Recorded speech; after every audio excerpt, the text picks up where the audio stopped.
Hi, I'm Dr. Edmund Pezalla. I'm the lead author on this article describing current secular trends in opioid prescribing in the United States. Abuse and misuse of opioid analgesics is a public health crisis in the United States.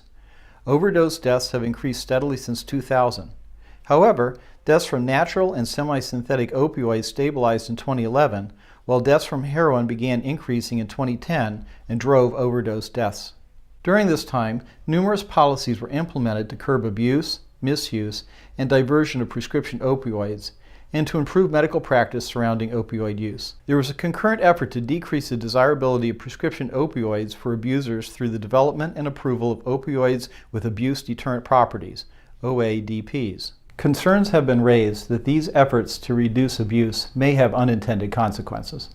For example, payers have posited that abuse-deterrent opioids may give clinicians a false sense of security, leading to an increase in opioid prescriptions, and that legislative policies mandating coverage of OADPs may shift a highly generic market to branded products, increasing costs for both payers and patients. Our objective was to determine if these policies and actions to reduce opioid abuse were having these unintended effects. We examined prescription trends for generic and branded opioid extended release and immediate release medications from January 1st, 1992 through August 2016 using the IMS National Prescription Audit. As shown in this figure, as new OADPs were introduced into the marketplace, an increasing number of policies aimed at reducing opioid overutilization and abuse also came into effect.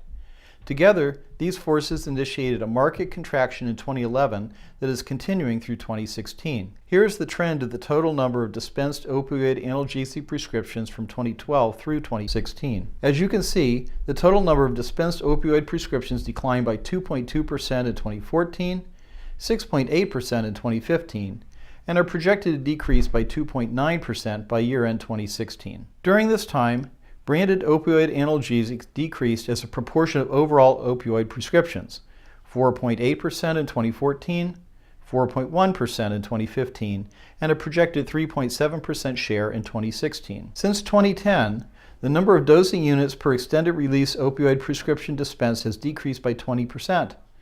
The total number of kilograms of opioid prescriptions dispensed decreased by 16%, and prescriptions dispensed for extended release opioids of greater than 90 morphine milligram equivalents decreased 34%. As shown in this analysis, the opioid market did not increase, and branded opioids did not increase in market share after the introduction of abuse-deterrent formulations of opioid analgesics. Drug Enforcement Administration API quotas ensure that there can be no sudden opioid market expansion. In conclusion, the hypotheses that the policies and actions intended to reduce abuse will paradoxically increase prescribing and rapidly convert the market from generic to branded products are not supported. Indeed, these measures ensure that the current reduction in utilization will likely continue and preclude any substantial growth of the U.S. prescription analgesic market.